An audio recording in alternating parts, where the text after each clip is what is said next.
Hello मेरे प्यारे बच्चों, मेरी जान, स्वागत है आपका एक बार फिर से पीआरएस द फ्यूचर एकेडमी के इस डिजिटल प्लेटफॉर्म पे।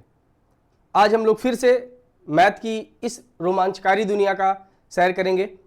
तो चलिए शुरुआत करते हैं आज हम अपने क्लास की। इससे पहले वाली क्लास में बच्चा हम लोगों ने बहुपद के जो बेसिक टर्म हैं उनको हमने समझ लिया था, बहुपद की डिफिनेशन को भी हम लोगों ने समझ लिया था और बहुपद के प्रकार के बारे में भी हम लोगों ने बात कर लिया था। पॉलिनोमियल के जितने पहचान का तरीका मैंने बता दिया था और क्लासिफिकेशन ऑफ पॉलिनोमियल हम लोगों ने बात कर लिया था। जब हम क्लासिफिकेशन की बात कर रहे थे तो हमने दो अकॉर्डिंग पे किया था, on the basis of term और on the basis of degree, मतलब पदों के आधार पर और घातों के आधार पर हम लोगों ने बहुपद के बारे में बात कर लिया था। आज उसी के आगे से हम लोग शुरुआत करते हैं। तो चलिए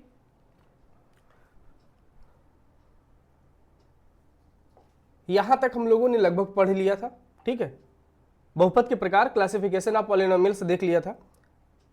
इन बातों को भी हम लोगों ने समझ लिया था, फिर भी एक बार सरसरी नजर से देख लेते हैं।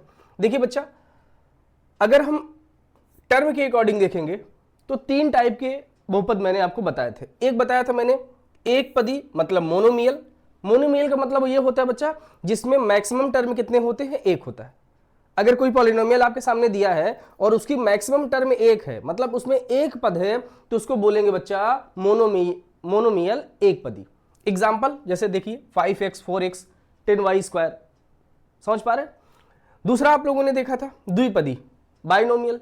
इसमें क्या रहता है, टर्म जो होते हैं वो दो हो जाते हैं। अगर एक टर्म है तो एक पदी होगा, दो टर्म है तो दो पदी होगा, और तीन टर्म है तो त्रिपदी होता है। बात समझ पा रहे हैं? तीन से ज्यादा भी पद होंगे तो उनको क्या बोलेंगे, उनको आप डायरेक्ट बहुपद बोल देंगे कि सर ये बहुपद है। समझ में आ रहा है कि नहीं आ रहा है? अब इसके जब हम आगे चलेंगे, देखो अगर इसको आप स्क्रीनशॉट लेना चाह रहे हैं तो इस स्लाइड को आप स्क्रीनशॉट ले लीजिए, फिर हम लोग आगे चलेंगे।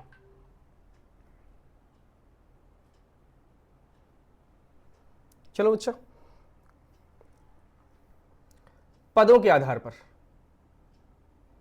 अब देखिए यहां पर पदों के आधार पर हम घातों के आधार पर जब देखेंगे तो घातों के आधार पर जो पहला बहुपद दिया गया है वो दिया गया है लीनियर पॉलिनोमियल्स। कौन सा पॉलिनोमियल है बच्चा, लीनियर पॉलिनोमियल्स। लीनियर पॉलिनोमियल क्या मतलब होता है, मैक्सिमम डिग्री 1 होनी चाहिए। यहां पर डिग्री देखेंगे, घात देखेंगे, तो यहां पर घात कितनी होनी चाहिए, एक होनी चाहिए। तो यहां पर देखिए एग्जाम्पल आपके सामने दिया है 10x, इसकी मैक्सिमम घात कितनी है, एक है, इसलिए हम इसको बोल देंगे रैखिक बहुपद है, लीनियर पॉलिनोमियल्स। बात समझ में आ गया।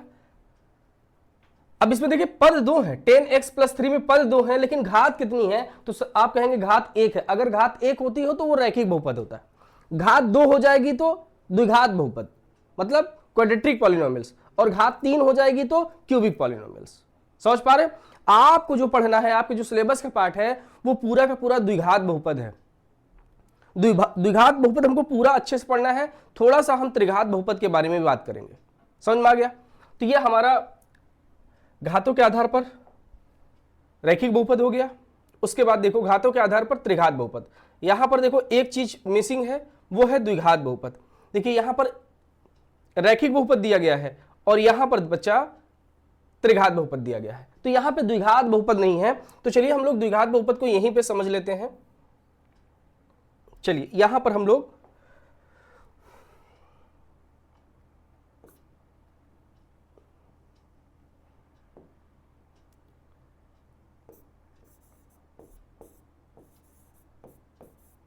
द्विघात बहुपद, ठीक है, या इसके लिए हम नई स्लाइड ही ले लेते हैं, यहां पर रहने देते हैं इसको। हम लोग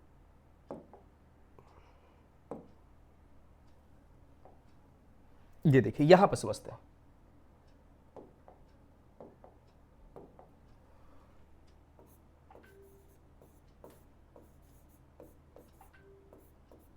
द्विघात बहुपद, क्वाड्रेटिक पॉलिनोमियल्स।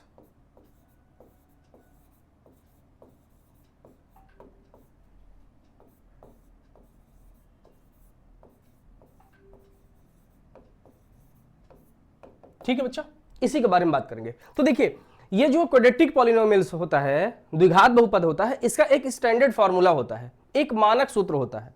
मानक सूत्र स्टैंडर्ड फॉर्मूला क्या होता है बच्चा? जो उसकी तरह दिखता है। अब ये थोड़ा सा कंफ्यूजन हो रहा है, उसकी तरह दिखता है, जैसे समझिए, जैसे आपकी जो फेस है वो आपके मम्मी या पापा से मिलता जुलता है। आपका जो फेस है, बॉडी स्ट्रक्चर है, वो किससे मिलता जुलता है? आपके मम्मी से हो गया या पापा से हो गया, मिलता जुलता रहता है। इसका मतलब क्या है कि आपका जो मानक सूत्र है वो आपके पापा या मम्मी है, जिससे आपका मिल रहा है, फेस मिल रहा है, वो आपके मानक सूत्र हो जाएंगे। तो यहां पर जितने भी द्विघात बहुपद आएंगे, क्वाड्रेटिक पॉलिनोमियल आएगा, वह एक चीज से मिलते जुलते रहेंगे। किससे? वो आपके सामने यहां पे देखिए बच्चा लिखा है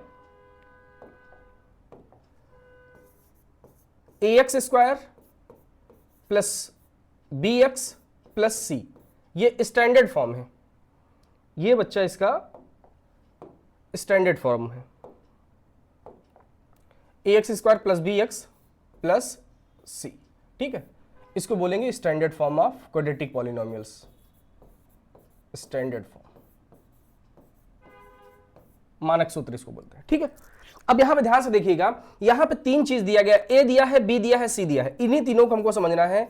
ए दिया है, बी हमको दिया है, और हमारे पास सी की वैल्यू दिया है। ए देखिए क्या होता है, अगर ध्यान से देखेंगे तो ए क्या है? ये ए एक्स स्क्वायर का गुणांक है। ए क्या है बच्चा? एक्स स्क्वायर का गुणांक है।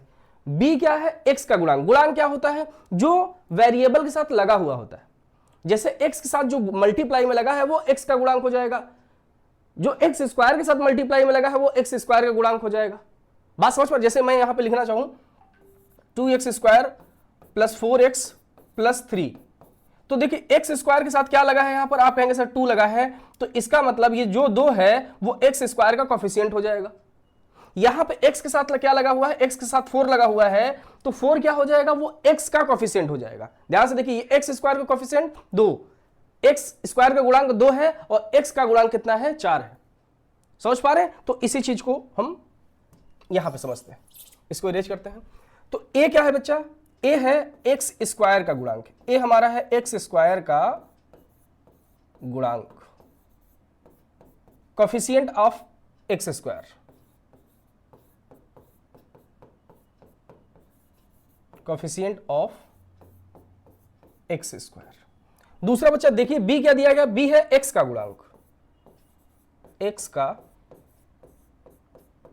गुणांक, कोफिशिएंट ऑफ x। ठीक है, लास्ट ये देखिए दिया है c। c का मतलब ये होता है बच्चा, c जो दिया गया है आपका, c आपका अचर पद दिया गया है, कांस्टेंट टर्म है। c की जो वैल्यू रहेगी वो अचर पद होगा, तो यहां पे लिख दीजिए उसको अचर पद, अचर पद। क्लास की शुरुआत ही हमने चर और अचर से किया था, याद आ रहा है? वही अचर पद, इसको इंग्लिश में बोल देंगे कांस्टेंट टर्म, कांस्टेंट टर्म। अब हमने ये जो लिखा है इसके बारे में थोड़ा समझ लीजिए। एक एग्जांपल ले लीजिए आप, एक जो एग्जांपल यहां पे लेंगे, आप यहां पे लिखेंगे 4x square plus 3x plus 2। मैंने ये एक आपको द्विघात बहुपद लिख दिया आपके सामने। क्या लिखे हैं? 4x square plus 3x plus 2 is a quadratic polynomial. अब यहां पर आपको a, b और c की वैल्यू निकालना है। तो चलिए मुझे बताइए अब जल्दी से कि यहां पर a, b, c की वैल्यू क्या होगी। देखिए यहां पर अगर यहां पे मैं a की वैल्यू बच्चा निकालूंगा तो a क्या होता है? देखिए a होता है एक्स स्क्वायर का गुणांक। a क्या होता है? एक्स स्क्वायर गुणांक। तो a की वैल्यू कितनी हो जाएगी? 4 हो जाएगी। a की वैल्यू कितनी हो जाएगी बच्चा? 4 हो जाएगी। वैसे ही बच्चा आप किसकी वैल्यू निकालेंगे? आप b की। तो जब b की वैल्यू निकालेंगे तो देखिए b क्या होता है? कोएफिशिएंट ऑफ x होता है, मतलब x के साथ जो लगा है। तो x के साथ क्या लगा है? यहां पे देखिए x के साथ क्या लगा है? 3 लगा है। बात समझ पा रहे हैं? और यहां पे देखिए c की वैल्यू कितना दिया गया है? तो c की वैल्यू 2 दिया है। कांस्टेंट टर्म में यहां पर कितना है? 2 है बच्चा। तो आपको अगर आपके सामने कोई द्विघात बहुपद आ जाएगा तो क्या वहां पर आप a, b, c की वैल्यू निकाल ले जाएंगे कि नहीं? आप कहेंगे हाँ सर निकाल ले जाएंगे। तो आपको ऐसे a, b और c की वैल्यू निकल जाएगी। अब यहां पर ध्यान देने वाली बात एक चीज और है जो आप समझिएगा। जैसे यहां पे देखिए एक एग्जांपल हम और लेंगे। जैसे मैंने लिया 10y square minus 4y plus 3। यह भी एक प्रकार का बहुपद है। हमने क्या लिखा है? 10y² माइनस, इसको कलर चेंज करते हैं इसका, इस कलर से हम लिखेंगे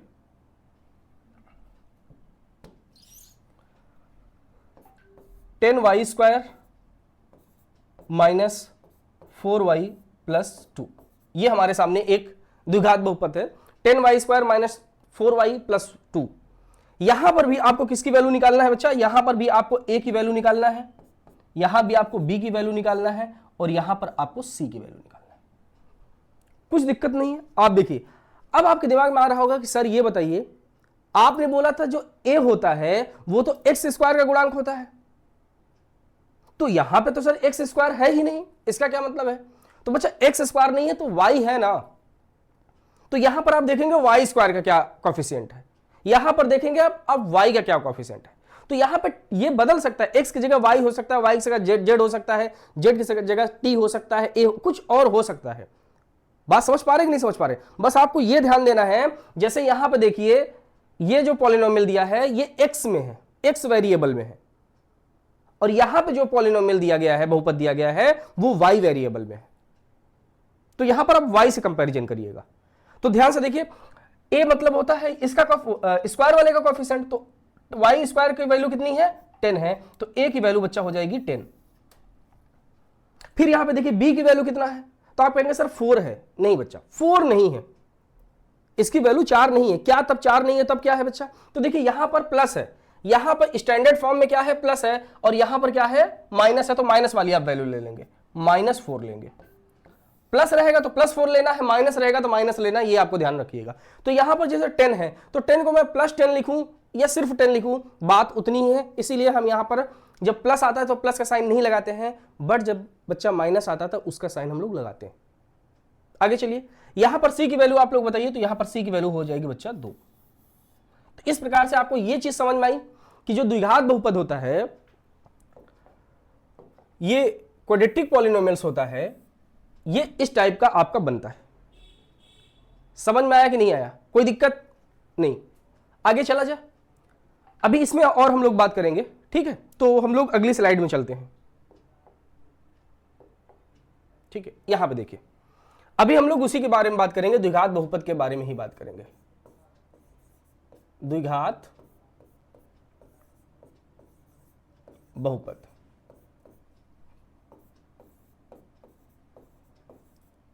क्वाड्रेटिक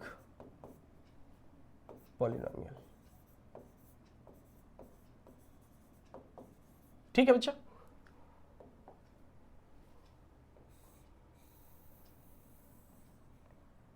ये इसके बारे में हम लोग बात करने जा रहे हैं, ठीक। तो अब देखिए द्विघात बहुपद, अभी हम लोगों ने देखा कि द्विघात बहुपद का जो स्टैंडर्ड फॉर्मूला होता था वो क्या होता है? आप कहेंगे sir ax² plus bx plus c, ये होता है स्टैंडर्ड फॉर्म। हम ABC के बारे में समझ चुके हैं कि a क्या होता है, b क्या होता है, c क्या होता है, ये समझ चुके हैं। अब यहां पे ध्यान से देखिए, ABC की वैल्यू भी क्या होनी चाहिए, ध्यान समझिएगा। यहां पर यहां a, b, c एक वास्तविक संख्या होनी चाहिए। क्या होना चाहिए बच्चा? वास्तविक संख्या, रियल नंबर, वास्तविक संख्या, रियल नंबर। ABC एक वास्तविक संख्या होना चाहिए।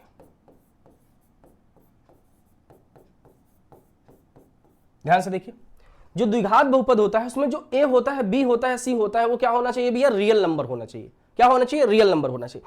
ये सब ठीक है, एग्जाम में आ जाएगा।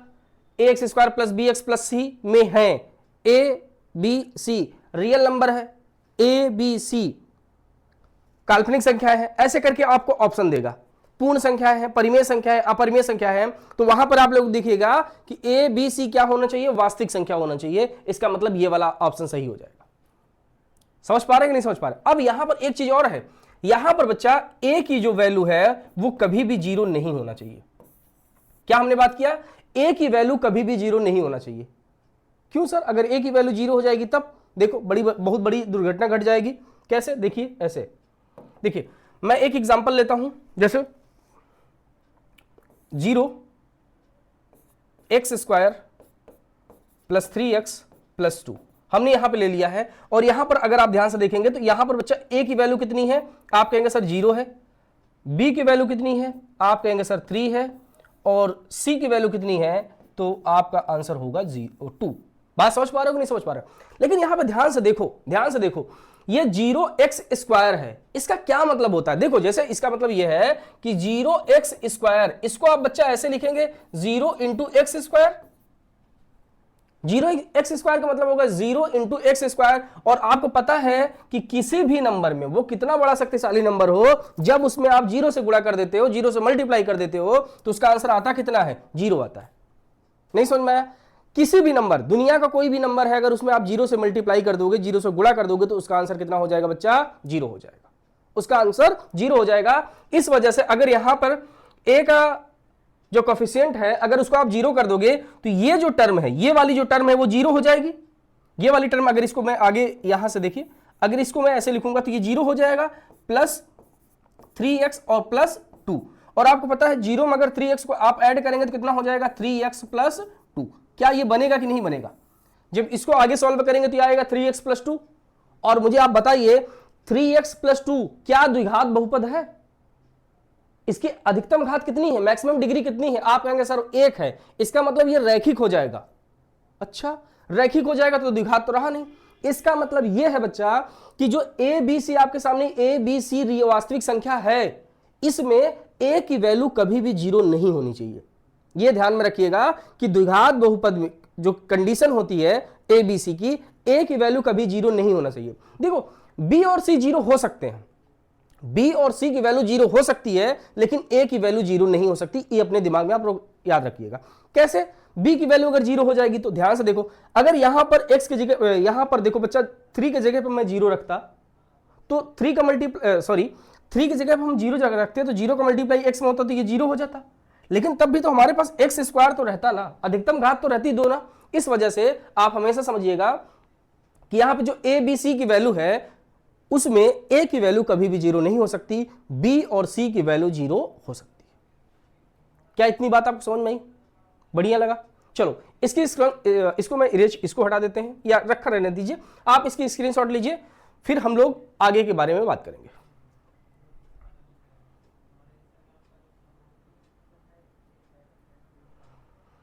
चलो बच्चा, आगे चलेंगे हम लोग। ये अपने टॉपिक पे आ गया। घातों के आधार पर रैखिक बहुपद देख लिया है आप लोगों ने, और द्विघात बहुपद के बारे में हम लोगों ने बात कर लिया। यहां पे क्या दिया गया? त्रिघात बहुपद। क्या दिया गया है? ऐसा बहुपद जिसकी अधिकतम घात कितनी होती? 3 होती, उसको बोलते हैं बच्चा त्रिघात बहुपद। समझ पा रहे हैं? तो यहां भी आप समझिएगा इस चीज को। देखिए, इसका भी स्टैंडर्ड फॉर्मूला हुआ, ये भी इसका भी स्टैंडर्ड फॉर्म होगा। तो इसका स्टैंडर्ड फॉर्म होता है ax³ + bx² + cx + d। ax³ + bx² + cx + d, ये इसका स्टैंडर्ड फॉर्म होता है। यहां भी बच्चा a b c d जो है एक वास्तविक संख्या होगी। यहां भी जो a, b, c, d है, ये कैसा होना चाहिए बच्चा? ये एक रियल नंबर होना चाहिए। कैसा होना चाहिए? रियल नंबर होना चाहिए, वास्तविक संख्या होना चाहिए, वास्तविक संख्या होना चाहिए। सारी चीजें द्विघात से ही कोरिलेटेड है। वहां a b c की वैल्यू रियल थी, यहां भी रियल होगी। समझ पा रहे? वहां क्या था? a की वैल्यू 0 नहीं होना चाहिए। यहां भी कंडीशन यही आएगा बच्चा कि a की वैल्यू 0 नहीं होना चाहिए। क्यों a की वैल्यू 0 नहीं होना चाहिए? जैसे देखिए, अगर a की वैल्यू 0 हो गई तो 0 का मल्टीप्लाई अगर आप x³ में करेंगे तो ये टर्म 0 हो जाएगा। अगर ये टर्म 0 हो जाएगा तब ये गायब हो जाएगा। तब अगर इसको हटा दीजिए तो आप इसको देखिए ध्यान से, ये आपको द्विघात बहुपद बन जाएगा कि नहीं बन जाएगा? समझ पा रहे हैं कि नहीं समझ पा रहे? तो यहां पर एक पॉइंट और ध्यान में रखिएगा कि अगर एक त्रिघात बहुपद आपके सामने दिया गया है तो उसमें ऐसा क्या कर दिया जाए कि वो द्विघात बहुपद बन जाए। ये एक त्रिघात बहुपद दिया गया है, ट्राइनोमियल दिया गया है, इसमें ऐसा क्या तुम चेंज कर दो कि यह क्वाड्रेटिक पॉलिनोमियल में कन्वर्ट हो जाएगा? बोलो, आप लोग इसका कमेंट करिए जरा, इसका आप लोग कमेंट करिएगा, ये इंपॉर्टेंट है। ये पॉइंट मैं देखूंगा कि ट्राइनोमियल में क्या चेंज कर दो कि वह क्वाड्रेटिक पॉलिनोमियल बन जाए। ये सब लोगों के लिए इंपॉर्टेंट क्वेश्चन है, इसको बताइएगा और इसका आंसर मैं अगली क्लास में दूंगा। बात समझ पा रहे हैं कि नहीं समझ पा रहे? इसका आंसर मैं दूंगा कि एक ट्राइनोमियल को आप क्वाड्रेटिक में कैसे चेंज करेंगे, एक त्रिघात बहुपद को द्विघात बहुपद में कैसे कन्वर्ट करेंगे आप। चलो इसका स्क्रीनशॉट लीजिए।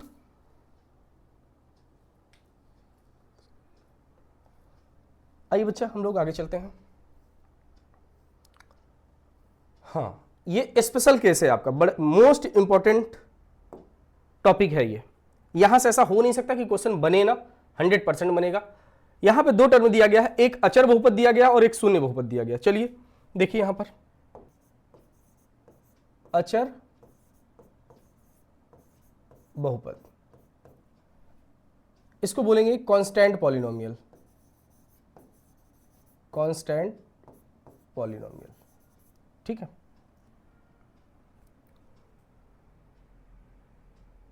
ये आपका दिया गया है अचर बहुपद। इसी के बारे में हमको पढ़ना है कि अचर बहुपद हमारा क्या होता है। ध्यान से देखो, अभी हम लोगों ने बहुत सारे प्रकार देखे, बहुत सारे टाइप्स देखे पॉलिनोमियल के, उसमें में से एक इंपॉर्टेंट पॉइंट है अचर बहुपद क्या होता है। देखो इसके नाम से क्या लग रहा है, अचर, अचर मतलब जिसमें चर ना हो, अचर मतलब जिसमें चर ना हो, मतलब कांस्टेंट रहे। कांस्टेंट एग्जांपल देखिए, जैसे हम यहां पर अभी तक जो पढ़े हैं उसमें थोड़ा सा चेंज होगा। जैसे यहां पे मैंने लिख दिया है 7, हमने क्या लिखा है 7। अब मैं आपसे एक क्वेश्चन पूछता हूं कि क्या आप बताओ बच्चा, ये जो 7 है, जो 7 है, क्या यह बहुपद है या क्या यह पॉलिनोमियल है? तो आप कहेंगे सर अभी आपने तो ये बताया था कि जो पॉलिनोमियल होता है उसमें वेरिएबल की डिग्री देखते हैं हम लोग, चर के घात की बात करते हैं हम लोग। यहां पे तो वेरिएबल है ही नहीं, तो डिग्री किसकी देखें? कोई बात नहीं, आपको चर चाहिए, वेरिएबल चाहिए, हम वेरिएबल लाएंगे, बिल्कुल परेशान ना हो। देखिए कैसे वेरिएबल आएगा, देखो ध्यान समझो। इतना तो आप लोगों को पता ही होगा कि जैसे किसी भी नंबर की अगर डिग्री कर दिया जाए, जैसे यहां 5 है, अब अगर बच्चा मैं 5 की पावर 1 कर देता हूं, इसको हम इधर ले समझाते हैं। देखो अगर बच्चा हम 5 की पावर 1 कर देते हैं तो इसकी वैल्यू कितनी होती है? बोलो, 5 की पावर 1, किसी भी नंबर की अगर डिग्री 0 हो जाती, किसी भी नंबर की डिग्री अगर 0 हो जाती है तो इसका आंसर 1 होता है, आपको सबको पता है। तो अगर 5 की डिग्री 1 हो जाएगी तो इसका आंसर कितना हो जाएगा बच्चा? सॉरी, 5 की डिग्री अगर 0 हो जाएगी तो इसका आंसर 1 हो जाएगा। अगर वैसे ही अगर यहां पे 10 है, 10 की डिग्री आप 0 करेंगे तो इसका भी आंसर कितना आ जाएगा? 1 आ जाएगा। 12 है, 12 की अगर डिग्री आप 0 कर देंगे तो इसका भी आंसर कितना हो जाएगा? आप कहेंगे सर 1 हो जाएगा। नहीं समझ में आ रहा है? वैसे आप ये देखिए, एक शुभ संख्या होती है, ये शुभ संख्या होती है, इसकी भी डिग्री अगर 0 कर देंगे तो इसका भी आंसर कितना हो जाएगा? 1 हो जाएगा। x होता है बच्चा, अगर x की भी डिग्री 0 कर देंगे तो इसका आंसर कितना होता है? x होता है।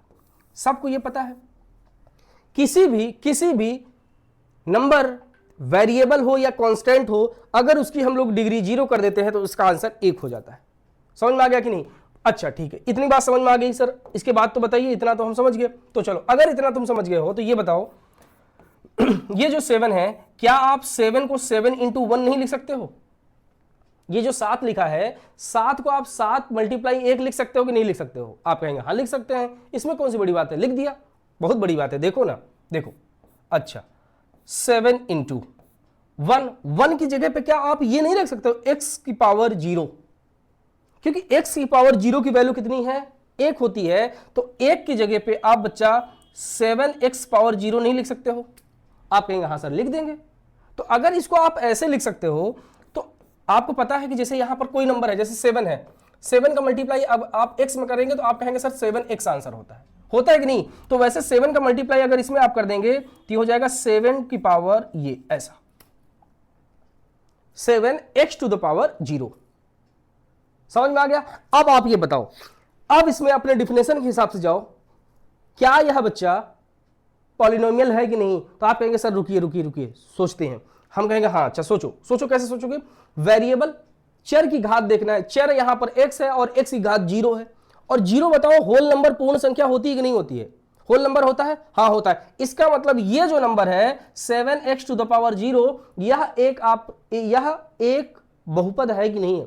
यह एक पॉलिनोमियल है? आप कहेंगे हाँ सर पॉलिनोमियल है। लेकिन ये बना किससे बच्चा? 7 से बना है। बात समझ पा रहे हो कि नहीं?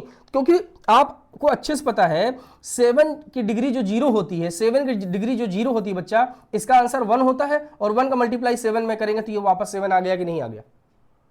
इसका मतलब ये जो नंबर लिखे होते हैं ना, 7 लिखा है, 8 लिखा है, 10 लिखा है, 12 लिखा है, -2 लिखा है, -5 लिखा है, 1/2 लिखा है, 3/2 लिखा है, ये सारे के सारे भी एक प्रकार के बहुपद होते हैं, एक प्रकार का पॉलिनोमियल होता है जिसका नाम होता है कांस्टेंट पॉलिनोमियल, अचर बहुपद। बात समझ में आ गया? तो अगर एग्जाम में क्वेश्चन ऐसे आ गया जैसे 10 लिखा है 10, और आपसे पूछा गया 10 बहुपद है कि नहीं, तो क्या बताओगे? बहुपद है। कैसा बहुपद है? तो आप कहेंगे सर अचर बहुपद है। कैसा बहुपद है? अचर बहुपद है। बहुत बेहतर, समझ में आ गया आपको। यहां पर एक पॉइंट जो आप लोग नोट रखिएगा, दिमाग में याद कर लीजिएगा, इसको मैं यहां पर लिख देता हूं फिर समझाता हूं। देखो कैसे।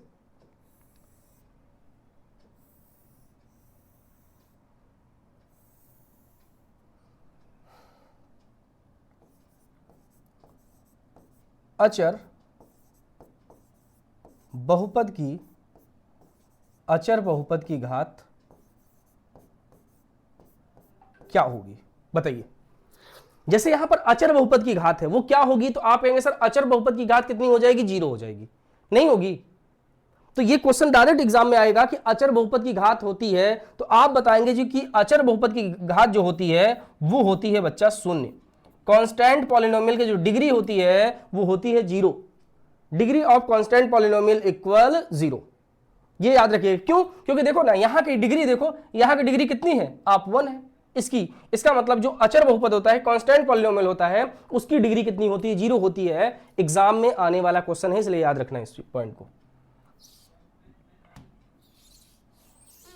ये ब्रैकेट थोड़ा सा बड़ा हो गया तो इसको हम एडजस्ट कर लेते हैं, ये ऐसे करेंगे, ठीक है। ये हो गया भैया अचर बहुपद, कांस्टेंट पॉलिनोमियल के बारे में बात कर लिया है। अब हम लोग दूसरा वाला टॉपिक अपना देखेंगे जो कि है कैसा बच्चा? शून्य बहुपद, जीरो पॉलिनोमियल। चलिए इसके बारे में बात करेंगे।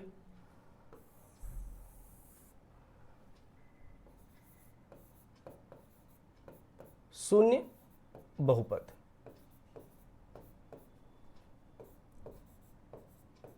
Zero polynomial. देखिए जो शून्य बहुपद होता है, जीरो पॉलिनोमियल होता है, वो कैसे होता है? वो भी एक प्रकार का अचर बहुपद ही है। शून्य बहुपद भी एक प्रकार का अचर बहुपद ही होता है। तो आप कहेंगे सर अलग क्यों कर दिया गया? अलग इसलिए कर दिया गया बच्चा क्योंकि ये जो पॉइंट मैंने लिखवाया है, ये अचर बहुपद की घात शून्य होती है, ये वाला पॉइंट यहां पर अप्लाई नहीं होता है, इसलिए दोनों में को अलग अलग कर दिया गया है। बाकी आप इतना हमेशा से रखिएगा, जो जीरो बहुपद शून्य पॉलिनोमियल होता है वह भी हमारा क्या हो जाएगा? एक प्रकार का अचर बहुपद होगा। इसका एग्जांपल क्या होगा? देखो जरा ध्यान से समझो। जैसे यहां पर शून्य बहुपद का मतलब ही होता है शून्य, जीरो। जीरो जब आ जाएगा तो आप कहेंगे कि भैया ये आपका जीरो पॉलिनोमियल है। समझ पा रहे हो कि नहीं समझ पा रहे? कैसे? देखो ध्यान से, इसको भी सेम ऐसे ही आप अप्लाई कर सकते हो। आप कहेंगे सर ये जीरो लिखा है तो हम जीरो को 0 × 1 कर सकते हैं, और हमको पता है 1 जो होता है उसकी वैल्यू x⁻0 हम ऐसा लिख सकते हैं। अगर इसको ऐसे लिख सकते हैं तो इसको ऐसे भी लिख सकते हैं 0x⁻0, और यहां पर डिफिनेशन में हम जब जो पॉलिनोमियल की डिफिनेशन है उसमें जाएंगे तो x⁻0 की वैल्यू कितनी होती है? 1 होती है। बात समझ में आ गया कि नहीं आ गया? चलिए, इसका मतलब आप लोग ये समझ गए हो कि शून्य बहुपद क्या होता है। अब यहां पर ये पॉइंट जो है इसके घात के बारे में बात करेंगे कि इसकी घात क्या होती है। देखो यहां पे लिखिए शून्य बहुपद की घात, मतलब जो जीरो पॉलिनोमियल है उसकी डिग्री क्या होगी? ध्यान से देखिए, इसकी डिग्री क्या होगी? तो इसकी डिग्री को बच्चा आप डिफाइंड ही नहीं कर पाओगे। देखो कैसे कैसे कैसे कैसे, देखो देखो देखो देखो। अच्छा ये बताओ, जीरो है, मैंने एक तरीका जीरो को ऐसे लिखने का लिख दिया, एक तरीका जीरो है तो बच्चा जीरो को आप 0 × 3 भी तो लिख सकते हो, बोलो। या जीरो को आप 0 ⁻ x⁻6 नहीं लिख सकते हो। आप कहेंगे सर रुकिए जरा, कम समझ में आ रहा है। अच्छा ठीक है, देखो ये जीरो है, ऐसे देखो, डायरेक्ट ना लिखो, स्टेप। जीरो को 0 × 1 लिखेंगे, या 1 ना, ऐसे देखो ना, ये जीरो है, जीरो को आप 0 into x to the power 5 लिख सकते हो कि नहीं लिख सकते हो? क्यों लिख सकते हो? क्योंकि जब 0 का मल्टीप्लाई एक्स पावर 5 में मल्टीप्लाई करोगे तब भी आंसर कितना आ जाएगा? 0 हो जाएगा। और यहां पे ध्यान से देखो, इसमें जब आप डिफिनेशन में जाएंगे, जो पॉलिनोमियल की डिफिनेशन है, अगर आप उसमें जाओगे तब भी आपको ये जो चर है, चर की घात पूर्ण संख्या दिख रही कि नहीं? 5 एक पूर्ण संख्या है, इसका मतलब ये बहुपद होगा और इसकी वैल्यू भी कितनी होती है? 0। आप ये बताओ, इसी चीज को आप 0 into x to the power 10 लिख सकते हो कि नहीं लिख सकते हो? आप कहोगे बिल्कुल लिख सकते हो। इसका भी वैल्यू 0 का अगर इसमें मल्टीप्लाई कर देंगे 0 हो जाएगा, 0 का मल्टीप्लाई इसमें कर देंगे 0 हो जाएगा। तो यहां पर जो शून्य बहुपद होता है, इसकी डिग्री आप कुछ भी कर सकते हो। इसकी डिग्री बच्चा आप कुछ भी कर सकते हो, लेकिन यहां पर इसकी डिग्री आप सिर्फ 0 ही कर सकते हो। क्योंकि जैसे ही आप यहां पर अगर इसकी घात बदल दिए, इसकी डिग्री बदल दी, अगर 1 कर दिए तो x पावर 1, x की घात 1 का मतलब होता है x, और जब 7 का मल्टीप्लाई x में करोगे तो आंसर 7 ना होकर 7x हो जाएगा। 7 लाना था 7x हो जाएगा। इसका मतलब ये नहीं होगा, इसका मतलब ये होगा, इधर देखिए कि ये जो शून्य बहुपद है, ये जो बच्चा शून्य बहुपद है, तो इसकी घात क्या होगी? इसकी घात होगी अपरिभाषित। आप बता ही नहीं सकते हो कि इसकी घात क्या होगी, तो इसको आप बताइएगा, इसकी घात जो होगी वो अपरिभाषित होगी। परिभाषित, या इसी को बोल सकते हैं आप नॉट डिफाइंड या अनडिफाइंड के नाम से। बात समझ में आया कि नहीं? इंपॉर्टेंट टॉपिक था। यहां से सिर्फ 2 बातें याद रखनी है आपको। क्या? अगर कुछ नहीं, इतना याद रखना कि जो अचर बहुपद होता है, कांस्टेंट पॉलिनोमियल होता है, ये नोट करके लिख लो, याद कर लो दिमाग में कि जो अचर बहुपद होता है उसकी घात 0 होती है, पहला पॉइंट। दूसरा कि जो शून्य बहुपद होता है उसकी घात को हम डिफाइन नहीं कर पाएंगे, इसका मतलब वो होता है अपरिभाषित, अनडिफाइंड। तो उम्मीद है आपको ये टॉपिक भी समझ में आया होगा। तो आप इसकी स्क्रीनशॉट लीजिए, फिर हम लोग आगे चलते हैं।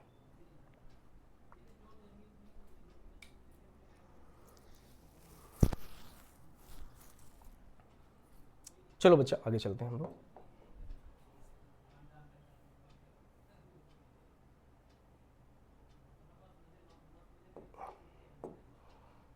ये देखिए आपके सामने अब दिया गया है बहुपद के शून्यक। क्या दिया गया है? बहुपद के शून्यक। अब देखो इसको समझना है, क्योंकि शून्यक के बारे में ही हम बात करेंगे। बहुपद के शून्य का मतलब होता है जीरोज ऑफ पॉलिनोमियल्स। अब ध्यान से देखो, इसका मतलब हमको समझना है कि शून्यक का क्या मतलब होता है। ये जो जीरोज होते हैं इनका मतलब क्या होता है, तो ध्यान से देखो। जैसे एग्जांपल हम लेते हैं, जैसे हमने यहां पे लिखा x + 2। हमने क्या लिखा है बच्चा? x + 2। अच्छा सर क्या करना है? मैं पूछ रहा हूं कि इसका जीरोज बताना है, शून्यक बताना है। तो आप कहोगे अच्छा शून्य का क्या मतलब होता है? सुनो ध्यान से। ऐसा मान, चर का ऐसा मान, चर का ऐसा मान मतलब वेरिएबल की ऐसी वैल्यू जिसको इस बहुपद में रख दो तो इस बहुपद का मान, इस पॉलिनोमियल का मान 0 हो जाता है। सर फिर से एक बार जरा बताइए। चर की जगह पे ये x है ना, x की जगह पे ऐसी कौन सी वैल्यू रख दोगे जिससे इसका वैल्यू 0 हो जाती है? तो देखो जरा, x की जगह पे अगर बच्चा आप -2 रख दोगे और यहां पे +2 है, अब -2 और +2 आंसर कितना होता है? आप कहेंगे सर 0 होता है। समझ पा रहे हैं कि नहीं समझ पा रहे? इसका क्या मतलब है? ऐसी कौन सी वैल्यू इसमें रख दी हो बच्चा जिससे ये जो बहुपद है वो आपका 0 हो गया है? ऐसी कौन सी वैल्यू रख दिए हैं जिससे ये बहुपद 0 हो गया है? तो आप कहेंगे सर -2 रखे हैं। क्या रखे हैं? -2 रख दिए हैं आप, तो इसकी वैल्यू 0 हो गई है। तो यहां पर x की वैल्यू कितना रखे हैं आप? तो यहां पर x की वैल्यू आपने रखा है -2। कितना रखा है? x -2। तो -2 जो होगा वो शून्यक हो जाएगा। अगला एग्जांपल देखो, जैसे यहां पर लिख दीजिए x + 3। अब यहां पर आप लोग बताइए x की जगह पे ऐसा क्या रखूं? तो आप लोग कहेंगे सर x की जगह पे -3 रख देंगे, तो -3 और +3 मिलकर कितना हो जाएगा? 0 हो जाएगा। इसका मतलब यहां का जो शून्यक हो जाएगा वो क्या हो जाएगा? -3 हो जाएगा। चर का ऐसा मान जो बहुपद को शून्य कर देता है, 0 कर देता है, वही हमारा बहुपद का शून्य कहलाता है, जीरोज ऑफ पॉलिनोमियल कहलाता है। अगला एग्जाम्पल सर, ठीक है, मैंने बोला यहां पर x -7, सॉरी 3 फिर से लिखा गया, यहां पर लिखिए x -7। अब आप बताओ, आप कहेंगे सर क्या मजाक है, यहां पे -7 रख देंगे, सॉरी -7 नहीं +7, क्या रखेंगे? +7 और -7, +7 और -7 मिलकर कितना हो जाएगा? 0। तो यहां पर x की वैल्यू कितनी आ गई? आप कहेंगे सर 7 आ जाएगी। कितनी आ जाएगी? 7। तो देख पा रहे हैं, ऐसा वैल्यू जो पॉलिनोमियल को जीरो कर रहा है वही हमारी बहुपद की शून्यक होंगे। तो आप कहेंगे सर ये तो बड़ा आसान आसान है, थोड़ा सा टफ बताइए ना। तो देखो टफ के क्या मतलब है, जैसे अब कुछ बच्चों के दिमाग में चल रहा होगा कि सर अगर हम सोच नहीं पाते हैं तब, जैसे ये सब तो आसान आसान है, इसमें तो हम लोगों ने सोच लिया, अगर थोड़ा सा इसका लेवल बढ़ जाएगा तब हम क्या करेंगे। तो देखो ध्यान से, कुछ करना नहीं, इसी में आगे देखो, यहां पर इसको मैं सेकंड पार्ट में ऐसे कर दे रहा हूं, यही बहुपद लिख रहा हूं, ये वाला x+2, x+2 ये बहुपद है, इसका मुझे शून्यक निकालना है, जीरोज निकालना है। तो देखो वैसे तो ये जो बहुपद होता है ये कभी इक्वल जीरो नहीं होता है, लेकिन जीरो जब निकालते हैं, शून्यक निकालते हैं, तो आप इसको जीरो के इक्वल लिख दोगे। क्या निकाल, जब शून्यक की बात करेंगे, जीरोज की बात करेंगे, तो इसको हम जीरो के इक्वल लिख देंगे और यहीं से आप x की वैल्यू निकाल लीजिए। अगर आप यहां से x की वैल्यू निकालेंगे तो +2 उधर जाके क्या होगा, -2 हो जाएगा। अरे वाह सर, ये तो बिना सोचे निकल गया।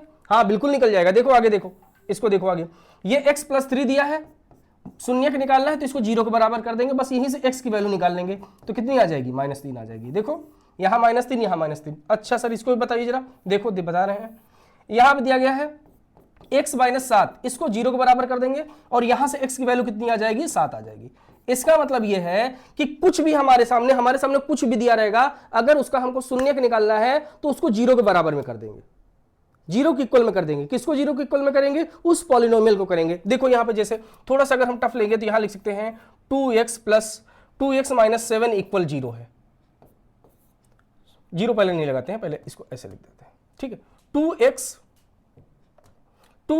- 7, इसका हमको जीरोज निकालना है, कुछ नहीं, जीरोज निकालना है ना, शून्य का निकालना है, तो इसको शून्य के बराबर करो, जीरो के बराबर करो। अब यहीं से क्या निकाल लेंगे बच्चा, x की वैल्यू निकाल लेंगे। यहीं से क्या करेंगे, x की वैल्यू निकालेंगे। चलिए x की वैल्यू यहां से निकालिए, तो x की वैल्यू जब निकालेंगे तो -7 उधर जाएगा, क्योंकि इधर माइनस में उधर जाएगा तो प्लस में हो जाएगा। यहां से x की वैल्यू निकालेंगे तो ये 7 है, 7 तो उधर है, ये 2 का क्या होगा, तो भैया इधर 2 मल्टीप्लाई में उधर जाकर किस में हो जाएगा, डिवाइड में हो जाएगा, तो ये हो जाएगा x की वैल्यू 7/2। अच्छा ये तो अब तो समझ में आ गया सर। शून्य के निकालने के लिए क्या करेंगे, जो भी पॉलिनोमियल दिया रहेगा उसको जीरो के बराबर में कर देंगे। जीरो के बराबर में करने के बाद वहां पे जो वेरिएबल होगा, x होगा तो x की वैल्यू निकाल लेंगे, y होगा तो y की वैल्यू निकाल लेंगे, और z होगा तो z की वैल्यू निकाल लेंगे, अगर कुछ और होगा तो उसकी भी वैल्यू निकाल लेंगे। नहीं समझ में आया। जैसे देखो अब एक एक क्वेश्चन आप लोग के लिए होमवर्क दे रहा हूं, इसको आप लोग कमेंट करिएगा। नहीं थोड़ा चेंज करते हैं, ऐसे -4 उसके बाद इसको पढ़ लेना, =7 है। इक्वल क्या दिया गया है, 7 है, तो यहां पर आपको जो वेरिएबल दिख रहा है उसकी वैल्यू निकालना है। कमेंट बॉक्स में कमेंट करिएगा इसकी वैल्यू क्या होगी। समझ में आ रहा है, ये वाली, ये वाली सब जो वर्ड लिखा है इसी की वैल्यू आपको बताना है। इतनी बात समझ में आए, तो शून्यक के बारे में समझ में आ गया कि नहीं, बहुपद के शून्यक। क्या आपको बहुपद के शून्यक का मतलब समझ में आया। देखो यहां डिफिनेशन भी लिखी है, क्या लिखा है, चर का ऐसा मान जिसे बहुपद में रखने पर बहुपद का मान शून्य प्राप्त हो जाता है, उसी को हम लोग बच्चा बोलते हैं बहुपद के शून्यक। क्या बोलते हैं, बहुपद के शून्यक। ओके ठीक है, थोड़ा सा जानकारी आप लोग यहीं से और ले लीजिएगा। क्या लेंगे, ध्यान से देखो, यहां पर हमको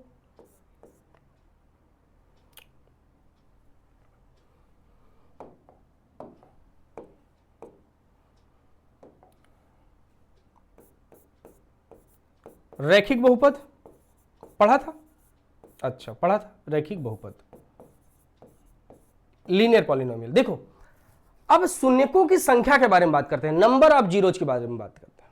किसके बारे में, शून्यकों की संख्या। चलो नेक्स्ट स्लाइड में इसको अलग से पढ़ लेते हैं, यहां पर रहने दीजिए आप, इसको हम अलग से पढ़ते हैं। इतना आप स्क्रीनशॉट लीजिए, फिर हम शून्यकों की संख्या के बारे में बात करेंगे।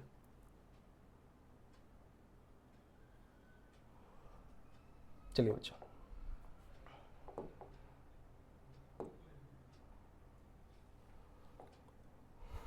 देखो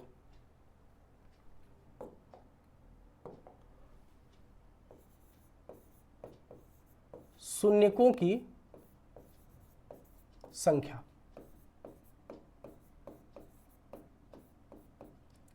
नंबर ऑफ जीरोज,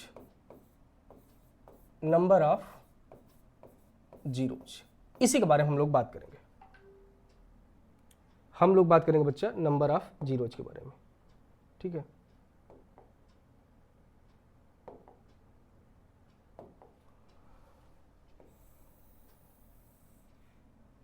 ये टेक्नोलॉजिया इसी को बोलते हैं ना।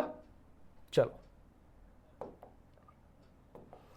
शून्यकों की संख्या कैसे निकालेंगे? देखो, मैं आपको ऐसे लिख देता हूं, जैसे ये आप लिखा है 2x power 6 plus 4x square plus 3, ये आपके सामने है। फिर हम यहां पे लिख सकते हैं -10 y की पावर 7 प्लस 2y प्लस 7। आगे लिख सकते हैं 10 y की पावर 3 प्लस 4y की पावर 2 माइनस 3y प्लस 2। यहां पे मैंने कुछ बहुपद लिख दिए हैं। क्या लिख दिए हैं? बहुपद लिख दिया। अब इसमें में से प्रश्न बनेगा आपके सामने कि भाई साहब आप लोग ये बताइए, इस जो बहुपद यहां पर जो बहुपद लिखा गया है, यहां पर जो बहुपद लिखा गया है, इनमें शून्यकों की संख्या कितनी होगी, जीरोज का नंबर कितना होगा? तो देखो, ध्यान सुनना, किसकी संख्या निकालना है? शून्यकों की। जैसे देखो, ऐसे देखो, इसकी घात कितनी है, इसकी अधिकतम घात कितनी है, मैक्सिमम डिग्री कितनी है? आप कहेंगे सर इसकी मैक्सिमम डिग्री कितनी है? 6 है। अच्छा, मैक्सिमम डिग्री 6 है, तो अगर जितनी मैक्सिमम डिग्री होगी उसके उतने ही शून्यक होंगे। समझ में आ रहा है कि नहीं? जिसकी मैक्सिमम डिग्री जितनी होगी उसके उतने शून्यक हो सकते हैं। जैसे ये दिया गया है, इसकी मैक्सिमम डिग्री 6 है, तो यहां पे शून्यकों की संख्या कितनी हो जाएगी? शून्यकों की संख्या 6 हो जाएगी। यहां पर मैक्सिमम डिग्री कितनी है? आप 7 कहेंगे, तो यहां पे शून्यकों की संख्या कितनी हो जाएगी? 7 हो जाएगी। यहां पे मैक्सिमम डिग्री कितनी है? 3 है, तो यहां पे शून्यकों की संख्या कितनी हो जाएगी? 3 हो जाएगी। क्या ये बात समझ में आ रही है? जितनी मैक्सिमम डिग्री उसके उतने शून्यक, जितनी मैक्सिमम डिग्री होगी बच्चा उसके उतने जीरोज होंगे। अगर किसी की डिग्री मैक्सिमम डिग्री 100 है तो उसके 100 जीरोज हो सकते हैं। नहीं समझ में आ रहा है? आ गया ना? ठीक है, आगे चलो। इतनी बात समझ में आई? अच्छा, हमको इसका मतलब जो पढ़ना है, जो हमारे सिलेबस में, उसके बारे में थोड़ा सा बात करिए। जैसे क्लास 9th में आप लोगों ने रैखिक बहुपद देखा था, लीनियर पॉलिनोमियल के बारे में हम लोगों ने बात किया था। रैखिक बहुपद, लीनियर पॉलिनोमियल। तो जो लीनियर पॉलिनोमियल होता है ना, इसमें घात कितनी होती है? इसकी अधिकतम घात कितनी होती है? 1। तो इसमें शून्यकों की संख्या कितनी हो जाएगी? 1 ही शून्यक होगा।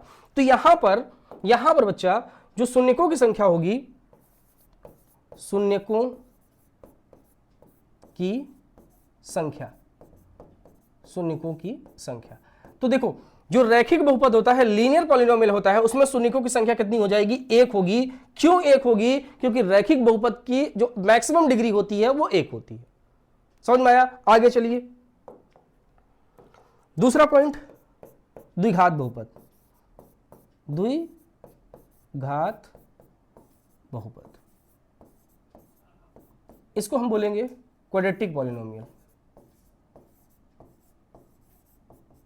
क्वाड्रेटिक पॉलिनोमियल्स, इसका क्या मतलब है? देखिए, जो क्वाड्रेटिक पॉलिनोमियल होता है, इसकी मैक्सिमम डिग्री कितनी होती है?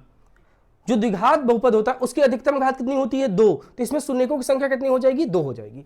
तो यहां पर लिखेंगे शून्यकों की संख्या।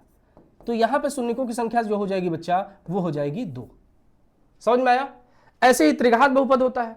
आप एग्जाम ये भी कमेंट बॉक्स में करिएगा कि जो त्रिघात बहुपद होता है, क्यूबिक पॉलिनोमियल्स होता है, त्रिघात बहुपद क्यूबिक पॉलिनोमियल्स होता है, उसकी मैक्सिमम डिग्री कितनी होती है?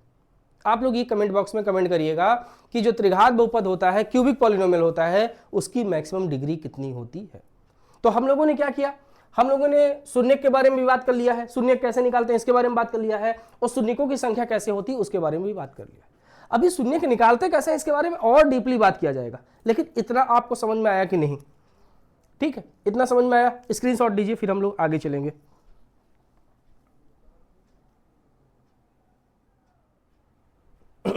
चलो बच्चा, अब इसके बारे में हम लोग बात करेंगे, बहुपद के शून्यक और गुणांक में संबंध। किसके बारे में बात करेंगे? बहुपद के शून्यक और गुणांक में संबंध। ठीक है, देखिए, ध्यान से देखिएगा। अब यहां पे जो बात किया जा रहा है बच्चा, वो किस बहुपद के बारे में बात किया जा रहा है? वो द्विघात बहुपद के बारे में बात किया जा रहा है। द्विघात बहुपद किसके बारे में? द्विघात बहुपद के बारे में। समझ में आया कि नहीं? यहां पर हम लोग जो बात कर रहे हैं वो द्विघात बहुपद के बारे में बात करेंगे, क्वाड्रेटिक पॉलिनोमियल के बारे में बात करेंगे। अभी अभी मैंने आप लोगों को जो बताया था वो क्या बताया? शून्यकों की संख्या में कि किसी भी बहुपद की जितनी घात होगी उसके उतने जीरोज होंगे। इसका मतलब ये जो क्वाड्रेटिक पॉलिनोमियल है इसकी मैक्सिमम घात 2 होती है, इसलिए इसके शून्य कितने होंगे, जीरोज कितने होंगे? आप कहेंगे सर 2। अच्छा, कौन कौन से जीरोज होंगे? अभी जीरोज निकालेंगे भी हम लोग, यहां पर बस इतना बात करते हैं कौन कौन से जीरोज होंगे। अगर 2 जीरोज होंगे तो कौन कौन से जीरोज होंगे? किसके? इसके। ये जो दिया गया है ax² plus bx plus c, ये द्विघात बहुपद है। इसके 2 जीरोज कौन कौन से होंगे? तो याद रखिएगा, इसके जो 2 शून्यक होंगे उसमें जो पहला शून्यक होगा, फर्स्ट जीरो जो होगा, उसको बच्चा हम बोलेंगे अल्फा। किससे बोल देंगे? डिनोट करेंगे अल्फा से, ऐसे बनाएंगे। जो इसका दूसरा जीरोज होता है, दूसरा शून्यक जो होगा उसको हम लोग बोल देंगे बीटा। तो पहला शून्यक अल्फा हो जाएगा, दूसरा शून्यक हमारा बीटा हो जाएगा। किसके? द्विघात बहुपद के। द्विघात बहुपद क्वाड्रेटिक पॉलिनोमियल का first zeros is alpha and second is beta. अच्छा, यहां पे जो हेडिंग आपके सामने है वो बोला गया है शून्यकों और गुणांक में संबंध। किसमें किसमें? शून्यक और गुणांक में। शून्यक और गुणांक में। अच्छा, शून्यक क्या होता है? अल्फा और बीटा। गुणांक क्या होते हैं? A B C. अभी अभी हम लोगों ने बात किया था, गुणांक क्या होते हैं बच्चा? ए बी सी हमारे गुणांक होते हैं। ए क्या होता है? x² का गुणांक क्या होता है, b क्या होता है? x का गुणांक होता है, c क्या होता है? अचर पद होता है। तो यही गुणांक ए बी सी और शून्यक अल्फा बीटा में संबंध क्या होता है, रिलेशन क्या होता है, इसी के बारे में देखना है। तो देखो ध्यान से, यहां फॉर्मूला दिया गया है। देखो, बहुपद के शून्यक के बारे में बात करेंगे तो 2 फॉर्मूले आपको दिमाग में रखने हैं। यहां दिया गया sum of zeros. Sum of zeros का मतलब होता है शून्यकों का योगफल। शून्यकों का योग, ठीक है। और प्रोडक्ट ऑफ जीरोज का मतलब होता है शून्यकों का गुणनफल। शून्यकों का गुणनफल, ठीक है। तो ये फॉर्मूला होगा शून्यकों का योग। शून्यकों का योग, शून्यक, शून्यक मतलब अल्फा बीटा का योग। अल्फा बीटा के योग का मतलब अल्फा प्लस बीटा, यही ना? तो यही लिखा है, शून्यकों का योग का मतलब होगा बच्चा अल्फा प्लस बीटा। और अल्फा प्लस बीटा की वैल्यू यहां क्या है? -b/a है, याद रखना। अल्फा प्लस बीटा की वैल्यू कितना है? -b/a। और यहां पर क्या लिखा है? प्रोडक्ट ऑफ जीरोज, शून्यकों का गुणनफल। किनका गुणनफल? शून्यकों का। तो शून्यक कौन है? अल्फा और बीटा है। तो दोनों का गुणा कर दो तो अल्फा इंटू बीटा की वैल्यू कितनी हो जाएगी? c/a। अल्फा इंटू बीटा की वैल्यू क्या हो जाएगी बच्चा? c/a। अच्छा, कम समझ में आया? देखो, अगर इनका दोनों फॉर्मूले की हम बात करेंगे तो देखो, जो पहला फॉर्मूला होगा वो होगा अल्फा प्लस बीटा। क्या होगा? Alpha plus beta. दूसरा फॉर्मूला जो हो जाएगा वो हो जाएगा अल्फा इंटू बीटा। अब इसके फॉर्मूले को याद रखने का एक तरीका आप लोग समझ लीजिए। देखिए, BACD ऐसे लिखा है, मतलब ABC होता है। तो क्या करिए, ऐसे आप अपॉन बनाइए, ऐसे आप अपॉन बनाइए। यहां भी A लिख दीजिए, यहां भी A लिख दीजिए। ABC की शुरुआत कैसे होती है? A से होती है। तो आप अपान लगाइए, दोनों में क्या लगा दीजिए? A लगा दीजिए और A लगा दीजिए। कहां? हर में, डिनोमिनेटर में। फिर A के बाद क्या आता है? B कर दीजिए। B के बाद क्या आता है? C कर दीजिए। बन गया आपका फॉर्मूला। बन गया फॉर्मूला कि नहीं? अब आप कहेंगे सर एक चीज का मिस्टेक है। क्या? यहां सर माइनस नहीं है। तो अरे लगा लो भाई, नहीं है तो लगा लिया कि नहीं लगा लिया? समझ में आ रहा है? तो ये फॉर्मूला याद रखना है कि अल्फा प्लस बीटा की वैल्यू होती है -b/a और अल्फा इंटू बीटा की वैल्यू होती है c/a। ठीक है। अब देखो, इसको एक और तरीके से आप लिख सकते हो। ये जो फॉर्मूला है ये एक और तरीके से लिखा जा सकता है। वो तरीका कौन सा है? वो तरीका ध्यान से देख लीजिए कौन सा तरीका है। ध्यान से देखो, कुछ नहीं करना, आप अपने दिमाग से बताओ। माइनस लगा है, मैंने माइनस लगा दिया। b का मतलब मैंने क्या बताया था? इससे ऊपर गुणांक में b का मतलब क्या बताया था? याद करो, a की वैल्यू बताई थी मैंने x का गुणांक बताया था, b की वैल्यू मैंने क्या बताया था? x का गुणांक, और c की वैल्यू क्या बताया था? अचर पद। बस वहीं से देखो b किसका गुणांक होता है। देखो b किसका गुणांक है? x गुणांक है। तो यहां पर लिख देंगे x का गुणांक, क्या लिख देंगे बच्चा, x का गुणांक। इसका पार्टीशन हम लोग कर देते हैं ऐसा। b की वैल्यू क्या होती है, x का गुणांक, अपॉन लगा है, अपॉन लगा दीजिए। a क्या होता है बच्चा, a क्या होता है, तो आप कहेंगे सर a जो होता है एक्स स्क्वायर का गुणांक होता है, तो ये हो जाएगा एक्स स्क्वायर का गुणांक। समझ में आया कि नहीं आया? तो ये जो b जो अल्फा प्लस बीटा है, इसका ये भी फॉर्मूला आता है, क्या फॉर्मूला, माइनस, इसको लिखेंगे माइनस x का गुणांक अपॉन एक्स स्क्वायर का गुणांक। तो एग्जाम में ये भी लिखा मिल सकता है कि अल्फा प्लस बीटा शून्यकों का योगफल होता है, माइनस x का गुणांक अपॉन एक्स स्क्वायर का गुणांक।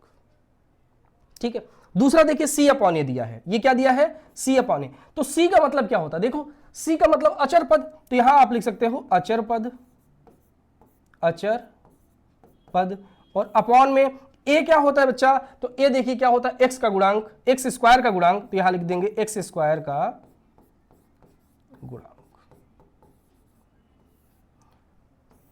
क्या ये बात समझ में आई आपको?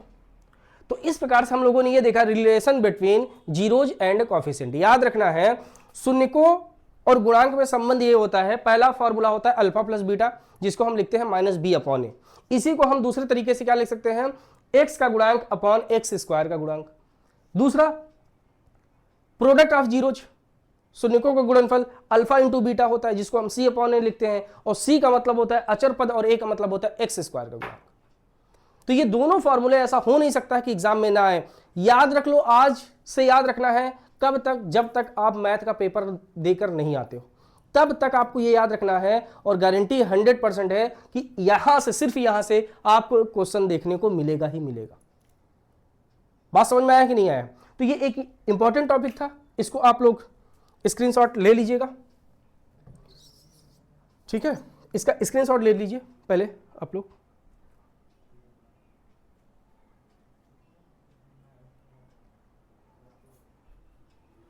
ठीक है बच्चा, तो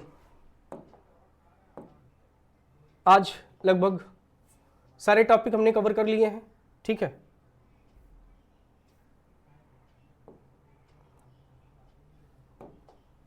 तो आज की क्लास हम लोग बच्चा यहीं तक रखते हैं। ठीक है, और आप लोग इसमें जो भी डाउट वगैरह होगा, जो कमेंट मैंने क्वेश्चन पूछा है, उसको कमेंट बॉक्स में कमेंट जरूर करिएगा कि सर ये इसका आंसर ये होगा।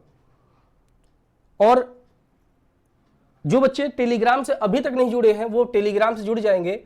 आप लोग टेलीग्राम पे बच्चा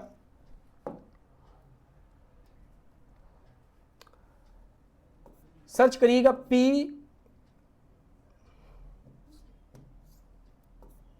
PRSALD, यही सर्च करिएगा, कैपिटल में P, स्मॉल में RS, फिर ALD, इसी में आप सर्च करिएगा, आपको टेलीग्राम मिल जाएगा और वहां पर आप ज्वाइन हो जाइएगा। इसका जो भी, यहां पे जीरो नहीं है, ALD है। ठीक है, तो इसका जो भी ये जो PDF वगैरह है आपको वहीं पर मिल जाएगा, टेलीग्राम चैनल पर ही इसके आपको जितने भी PDF वगैरह है, इंपॉर्टेंट नोट्स है, आपको बच्चा वहीं पर मिलेगी। तो सारे बच्चे जल्द से जल्द टेलीग्राम चैनल पर जुड़ जाएं।